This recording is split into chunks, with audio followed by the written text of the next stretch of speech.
పవన్ ఎక్కడ అడుగు పెడితే అక్కడ వైసీపీకి చుక్కలు కనిపిస్తున్నాయా? ఇప్పటికే ఎన్నికలలో వైసీపీని పాతాళానికి పడగొట్టిన జనసేనాని జగన్ పాలిట సింహస్వప్నంగా తయారయ్యారా? మొన్న కాకినాడలో అడుగు పెడితే రేషన్ బియ్యం అక్రమ రవాణా గుట్టు రట్టవడమే కాకుండా సంచలన విషయాలు వెలుగులోకి వచ్చాయి. అంతేకాదు గోదావరి జిల్లాలలో వైసీపీ నేతల మూకుమ్మడి వలసలు అంటూ ఇప్పుడు వార్తలు కూడా వినవస్తున్నాయి. ఇక ఇప్పుడు జగన్ ఇలాఖాపై పంజా విసిరారు పవన్. మరి పవన్ను వైసీపీ ఎలా ఎదుర్కోనుంది? ఈ 5 ఏళ్లు జగన్ ఎన్కోకు పవన్ చుక్కలు చూపించబోతున్నారా?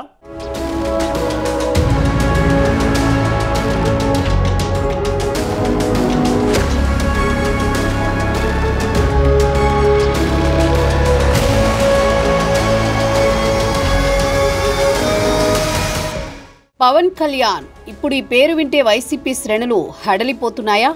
ఎందుకు జనసేనాని పేరును తలుచుకుంటే నిద్రలో సైతం ఉలిక్కి పడుతున్నారు? పవన్ ఎక్కడ అడుగు పెడితే అక్కడ వైసీపీ కూసాలు కదిలిపోతున్నాయా? పవన్ కళ్యాణ్ని ప్రధాన శత్రువుగా జగన్ భావిస్తున్నారా? ఈ 5 ఏళ్లలో తిరిగి పుంజుకోవాలంటే మరి జగన్ ఏం చేయబోతున్నారు? ఇప్పుడు రాజకీయ వర్గాల్లో చర్చనీయాంశంగా మారిన ప్రశ్నలు ఇవే. ఒకప్పుడు పవన్ కళ్యాణ్ లెక్క లేకుండా దూషించేవారు వైసీపీ నేతలు. ఒక పక్క నాడు పవన్ కళ్యాణ్ వ్యక్తిగత జీవితానికి సంబంధించి తాను ఒక ముఖ్యమంత్రిని అనే విషయం కూడా మర్చిపోయి మరి జగన్ అప్పట్లో కామెంట్లు చేసిన సంగతి అందరికీ తెలిసిందే.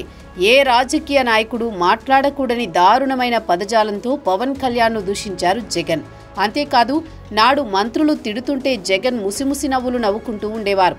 అసలు కొంతమంది మంత్రులకు మంత్రి పదవి ఇచ్చిందే పవన్ కళ్యాణ్ను నిత్యం విమర్శించడానికి అన్నట్లు పరిస్థితి ఉండేది. జనసేనను అణిచివేయాలని పవన్ కళ్యాణ్పై ఏ విధంగా ఉక్కుపాదం మోపాలో ప్రత్యేకించి చెప్పనవసరం లేదు.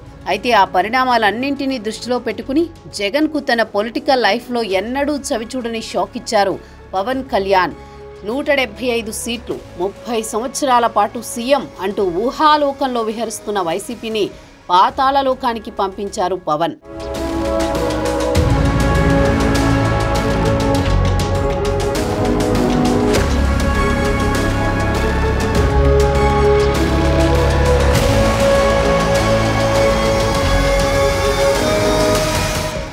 ఎన్నికల సమయంలో రాష్ట్రంలో పర్యటించిన పవన్ కళ్యాణ్ నాటి జగన్ హయాంలోని అనేక అవకతవకలను ప్రజల ముందుకు తీసుకువెళ్లారు.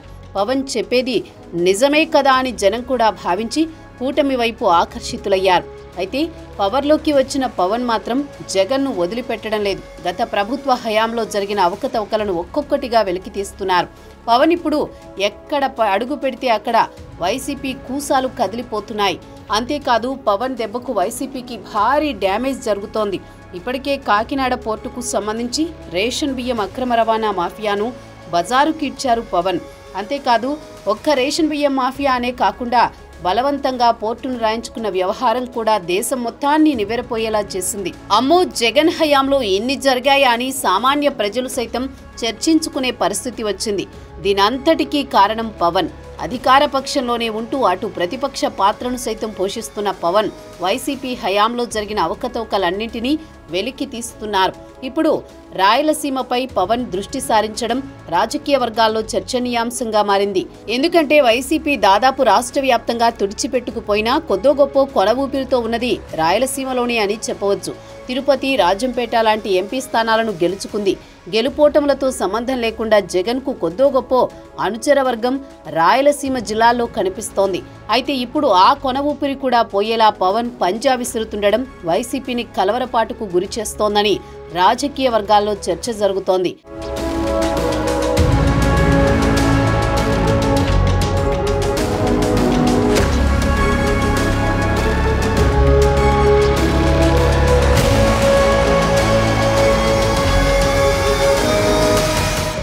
పవన్ ఇప్పుడు వైసీపీకి చుక్కలు చూపిస్తున్నారు. ఒకవైపు గత 5 ఏళ్లలో విచ్చలవిడిగా సోషల్ మీడియాలో బూతు పోస్టులు పెట్టిన వారి బెండు తీయిస్తున్నారు. చాలా మంది ఉన్మాదులపై పోలీసులు కేసులు పెట్టి జైలుకు పంపుతున్నారు. పార్టీలకు, రాజకీయాలకు అతీతంగా చర్యలు తీసుకుంటున్నారు. అయితే వారిలో వైసీపీ సోషల్ మీడియా కార్యకర్తలు ఉన్న సంగతి తెలిసిందే. పవన్ ప్రశ్నించడం వల్లనే తమ సోషల్ మీడియా కార్యకర్తలకు ఈ దుస్థితి అని వైసీపీ భావిస్తోంది. అంతేకాదు కాకినాడ పోర్టుపై పవన్ ఆకస్మిక తనిఖీ వల్లనే ఆ గుట్టంతా రట్టయిందన్న భావన కనిపిస్తోంది.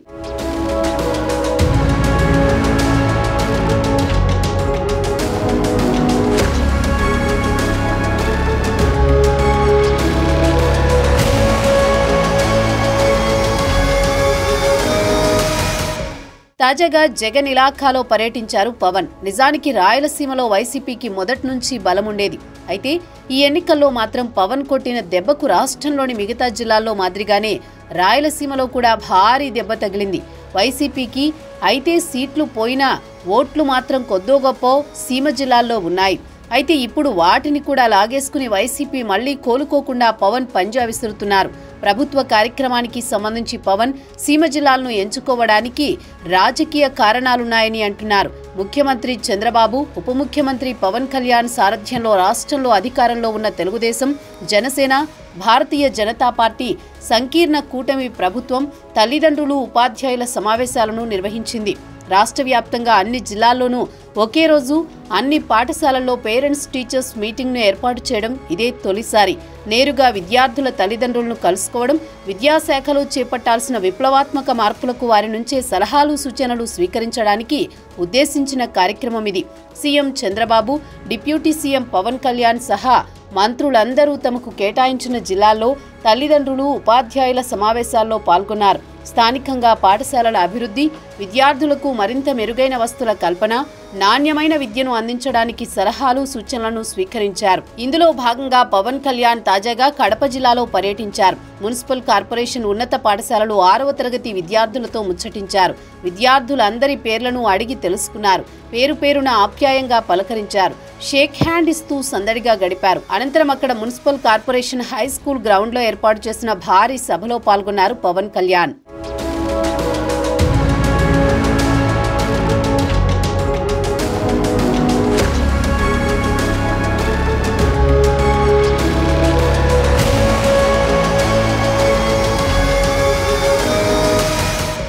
పవన్ కళ్యాణ్ విద్యార్థులతో మాట్లాడి వారి సమస్యలను అడిగి తెలుసుకున్నారు. ఇక తల్లిదండ్రులతో మాట్లాడి వారి వద్ద నుండి కూడా అభిప్రాయాలు తెలుసుకున్నారు.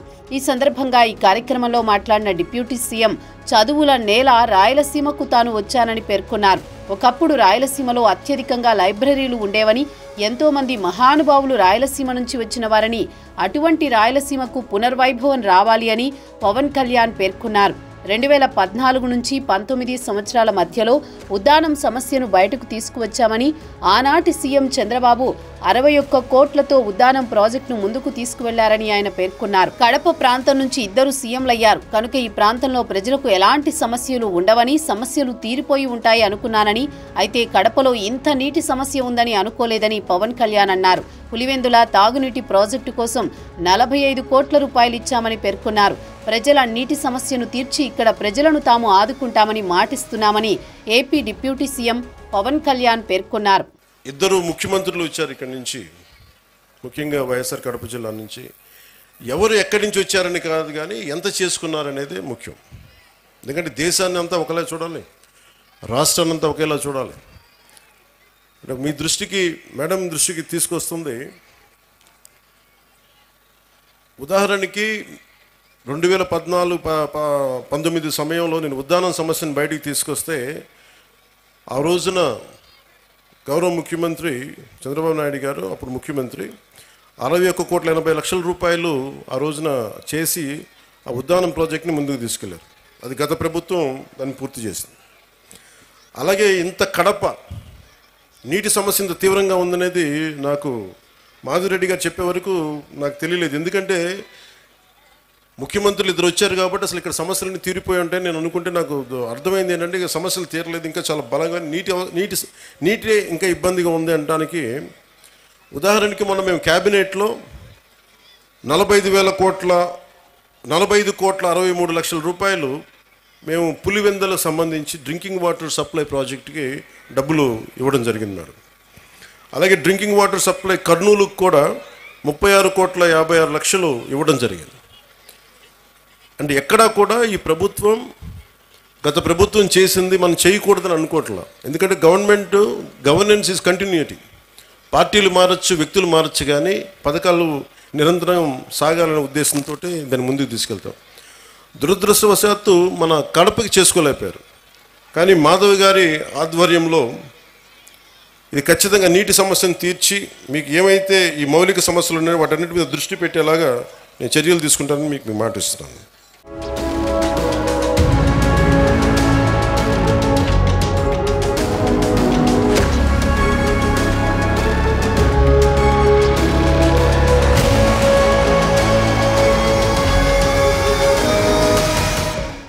జగన్ సొంత జిల్లా కడపలోనే నీటి సమస్య ఉందంటే 5 ఏళ్ల పాటు పాలించిన జగన్ ఎందుకు పట్టించుకోలేదు అన్న చర్చ జరుగుతోంది. ఇప్పుడు పవన్ ఎంట్రీతో గుట్టు రట్టయినట్లయిందని, దీంతో జగన్ కనీసం సొంత జిల్లాకు కూడా ఏమీ చేయలేకపోయారా అని జనం చర్చించుకునేందుకు కారణభూతమైందని అంటున్నారు రాజకీయ పరిశీలకులు. దీంతో పవన్ ఎక్కడ అడుగు పెడితే అక్కడ గత ప్రభుత్వం తాలూకు వైఫల్యాలని బయటకొస్తున్నాయన్న మాట వినిపిస్తోంది. ఇక బర్నింగ్ ఇష్యూలో మరిన్ని విషయాలు చూద్దాం షార్ట్ బ్రేక్ తర్వాత.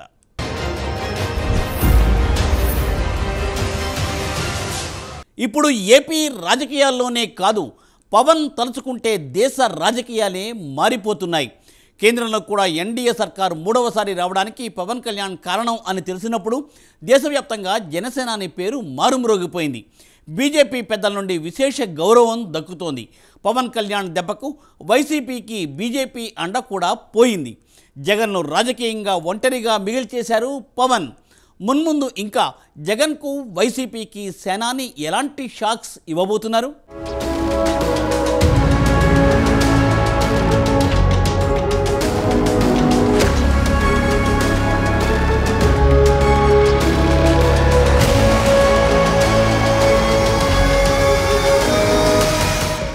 వైసీపీ మళ్లీ ఇప్పట్లో పుంజుకోకుండా పవన్ వరుసగా అటాక్స్ చేస్తున్నారు. ఏపీలో వైసీపీని పాతాళానికి తొక్కేస్తాను అని గతంలో నర్సాపురం సభలో పవన్ భారీ స్టేట్మెంట్ ఇచ్చినప్పుడు ఎవరూ పెద్దగా నమ్మలేదు.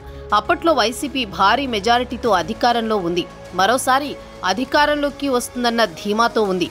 ఇక ఓడినా ఆ పార్టీ బలం దానికి ఉంటుందని అనుకున్నారు. సీన్ కట్ చేస్తే చరిత్రలో ఏ పార్టీకి రాని దారుణ పరాభవం వైసీపీకి దక్కింది.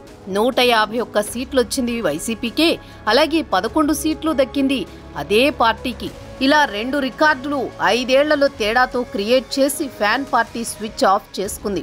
దానికి కారకుడిగా పవన్ ని అంతా మెచ్చుకున్నారు. ఇదిలా ఉంటే వైసీపీకి 11 సీట్లకు తగ్గి ఓడింది, కానీ 40% ఓట్ షేర్ ఆ పార్టీకి వచ్చింది. అంతేకాదు రాజ్యసభ, లోక్సభలో, మండలిలో ఆ పార్టీ ప్రాతినిధ్యం ఉంది. ఇక లోకల్ బాడీస్లో కూడా వైసీపీ గట్టిగా ఉంది. కూటమి వచ్చి 6 నెలలవుతోంది. వైసీపీ అనుకున్నంతగా ఇబ్బంది పడడం లేదు. ఆ పార్టీ వైపు ఉన్నవారు ఉన్నారు. పైగా కూటమి ఫైల్ అయితే తమదే అధికారమన్న ధీమా వైసీపీలో కనిపిస్తోంది.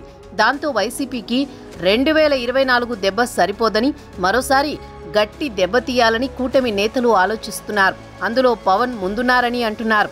ఏపీలో వైసీపీ రహిత రాజకీయం రావాలని కూడా ఆయన ప్రతిపక్షంలో ఉన్నప్పుడు కోరుకున్నారు. ఏపీకి వైసీపీ హానికరమని పవన్ ఎన్నికల బహిరంగ సభల్లోనే ప్రచారం చేశారు. అటువంటి వైసీపీ ఒక ఎన్నిక తర్వాత మళ్లీ పుంజుకుని అధికారంలోకి వస్తే స్ట్రాంగ్ అయిపోతుంది. అందుకే ఆ ఛాన్స్ ఆ పార్టీకి పవన్ ఇవ్వదలుచుకోలేదని అంటున్నారు.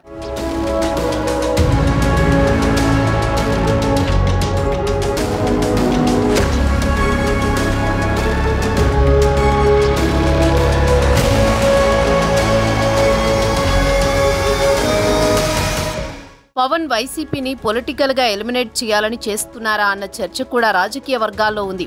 ఎందుకంటే ఇప్పుడు జగన్ కు బీజేపీ అండ కూడా లేదు. ఏపీలో జగన్ పార్టీకి బీజేపీని దూరం చేయడం, అదే సమయంలో తెలుగుదేశం పార్టీకి చేరువ చేయడం ద్వారా ప్రభుత్వ వ్యతిరేక ఓటును చీలనివ్వను అన్న తన మాటను నిలబెట్టుకుని ఎన్నికల్లో సునామీ సృష్టించారు పవన్. పొత్తులకు ముందు వరకు ఏపీలో రాజకీయ సమీకరణాలపై పలు సందేహాలుండేవి. బీజేపీ అండతో జగన్ ధీమాగా ఉండేవారు.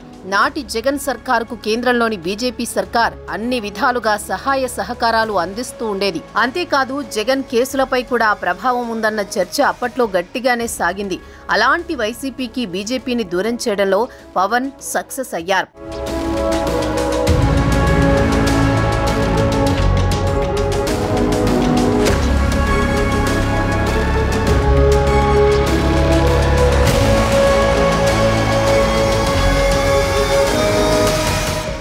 లడ్డూ కల్తీ విషయంలో పవన్ జోక్యం చేసుకోవడంతో జాతీయ స్థాయిలో వైసీపీకి డ్యామేజ్ జరిగింది. తిరుమల లడ్డూ కల్తీ నెయ్యి వ్యవహారం తొలుత చంద్రబాబు మాట్లాడడంతో అది తెలుగునాట కలకలం రేపింది.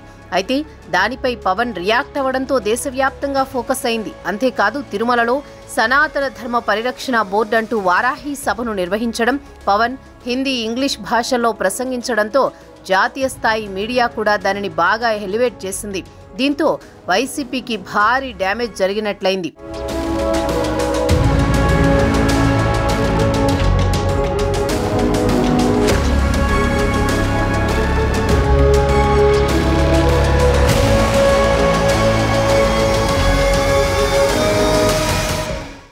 పేరు వింటేనే వైసీపీ ఉలిక్కి పడుతోంది. ఎందుకంటే 151 స్థానాలతో బలంగా ఉన్న తమను ఈరోజు 11 సీట్లకు పడగొట్టిన వ్యక్తి పవన్ కళ్యాణ్ అని సేనానిపై ఆగ్రహం ఉంది.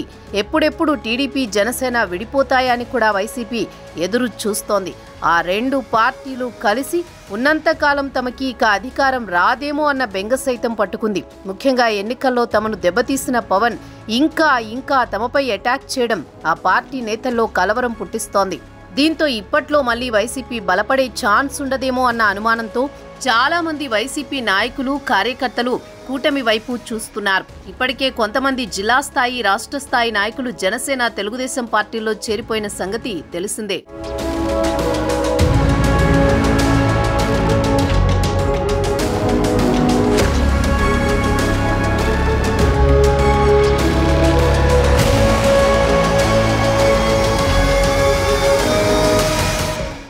ఇక పవన్ ను అసెంబ్లీ గేటు తాకనివ్వమన్న వైసీపీ నేతలు ఇప్పుడు అసెంబ్లీకి రావడానికే భయపడుతున్నారు. ప్రతిపక్ష నేత హోదా ఇస్తే తప్ప అసెంబ్లీకి వెళ్లేదీ లేదంటున్నారు వైఎస్ జగన్. ఎవరివ్వాలి ప్రతిపక్ష నేత హోదా? ప్రజలు ఇస్తే కదా ఆ హోదా వైఎస్ జగన్మోహన్ రెడ్డికి దక్కేది. 18 కంటే తక్కువ సీట్లుంటే చంద్రబాబుకి ప్రతిపక్ష నేత హోదా పోతుందని చెప్పింది కూడా జగన్మోహన్ రెడ్డే. అలాంటప్పుడు 11 సీట్లతో జగన్ ఎలా ప్రతిపక్ష నేత హోదా గురించి అడగగలుగుతున్నారు అని టీడీపీ ప్రశ్నిస్తోంది. ఇదేదో చాక్లెట్ ఇస్తే గాని స్కూలుకి వెళ్లను అని చిన్నపిల్లాడు మారాన్ చేసినట్లు తయారైంది పరిస్థితి. ఇంతకీ వైఎస్ జగన్మోహన్ రెడ్డి అసలు సమస్య ఏంటి? అసెంబ్లీకి వెళ్లనీయకుండా జగన్ని భయపెడుతున్న అంశమేంటి? ఆ పవర్ ఏంటి? ఏ పవర్ కి జగన్ భయపడుతున్నారు అంటే ఆ పవర్ పేరు పవన్ కళ్యాణ్ అంటున్నారు రాజకీయ పరిశీలకులు. ఒకవేళ చంద్రబాబు పవన్ల దయాదాక్షిణ్యాలతో జగన్మోహన్ రెడ్డికి ప్రతిపక్ష నేత హోదా దక్కినా సరే అక్కడ అసెంబ్లీలో డిప్యూటీ సీఎం పవన్ కళ్యాణ్ ని ఫేస్ చేసేంత ధైర్యమైతే వైసీపీ అధినేతకు ఉండదని అంటున్నారు. 5 ఏళ్ల పాటు అసెంబ్లీకి వైఎస్ జగన్ పూర్తిగా దూరమైనట్లే అంటున్నారు. అసెంబ్లీలో పవన్ ఖచ్చితంగా గత హయాంలోని అవకతవకలన్నీ కడిగేస్తారని, ఫేస్ టు ఫేస్ పవన్ ను ఎదుర్కోలేక జగన్ అసెంబ్లీకి రావడం లేదన్న కామెంట్స్ జనసేన వర్గాల్లో వినిపిస్తున్నాయి.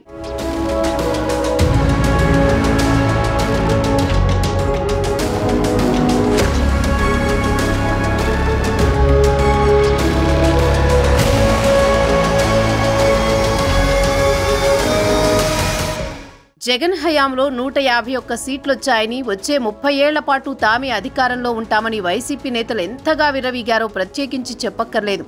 ప్రతిపక్షాలను వేధించడం, ప్రశ్నించిన వారిపై కేసులు పెట్టడం, అవసరమైతే భౌతిక దాడులకు సైతం పాల్పడడం లాంటి ఘటనలు గత 5 ఏళ్లలో అనేకం జరిగాయి. ప్రజలు తమపై పెట్టిన నమ్మకాన్ని ఒమ్ము చేసి అభివృద్ధిని తుంగలో తొక్కి అన్ని వర్గాలను ఇబ్బందులకు గురిచేయడంతో 2024 ఎన్నికలకొచ్చేసరికి పవన్ దెబ్బకు వైసీపీ ఒక్కసారిగా పతనమైపోయింది. కేవలం 11 సీట్లతో చాప చుట్టేసింది. ఒక్కసారి గత 5 ఏళ్ల వైసీపీ పాలనను చూస్తే ప్రజల సమస్యలను పరిష్కరించే కంటే ప్రతిపక్షాలను విమర్శించడానికే ముందుండేవారు వైసీపీ నేతలు. అయితే ఇప్పుడు పవన్ ను తిట్టడం మానేసి తెగ పొగిడేస్తున్నారు విజయసాయిరెడ్డి లాంటి నేతలు. అదేమైనా వ్యూహమో ఏమో తెలియదు గాని గతంలో మాదిరిగా అయితే పవన్ జోలికి రావడం లేదు వైసీపీ నేతలు.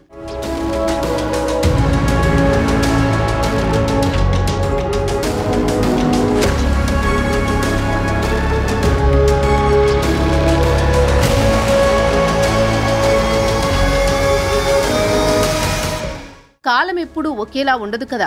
ఏ ఎన్నికల్లో ప్రజలు కూటమికి బంపర్ మెజారిటీ ఇచ్చారు. అయితే కూటమి ప్రభుత్వం అధికారంలోకి వచ్చినప్పటి నుంచి గత ప్రభుత్వానికి భిన్నంగా పాలనలో తన మార్కు చూపిస్తోంది. ముఖ్యంగా పవన్ కళ్యాణ్ పరిపాలన అంటే ఇలా ఉండాలి అనే విధంగా తనదైన శైలిలో దూసుకుపోతున్నారు. తనకు కట్టబెట్టిన శాఖల్లో సమర్థవంతంగా పనిచేస్తూ యుద్ధ ప్రాతిపదికన నిర్ణయాలు తీసుకుంటూ అభివృద్ధికి బాటలు వేస్తున్నారు. మరి మున్ముందు పవన్ కొట్టబోయే దెబ్బకు వైసీపీ పరిస్థితి ఏమవుతుందో కాలమే తేల్చాలి.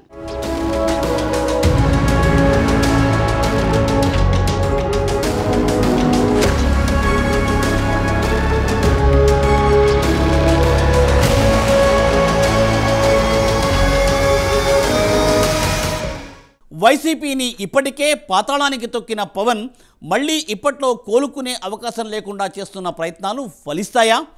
పవన్ పవర్ను ఎదుర్కొని జగన్ ఏ మేరకు మళ్ళీ పార్టీని నిలబెట్టగలరు? రాయలసీమలో కూడా పార్టీ నుండి వలసలు జోరందుకుంటూ ఉంటే ఇక అంతే సంగతులా? మరి వైసీపీ పొలిటికల్ ఫ్యూచర్ ఎలా ఉంటుందో తెలియాలంటే వేచి చూడాల్సిందే.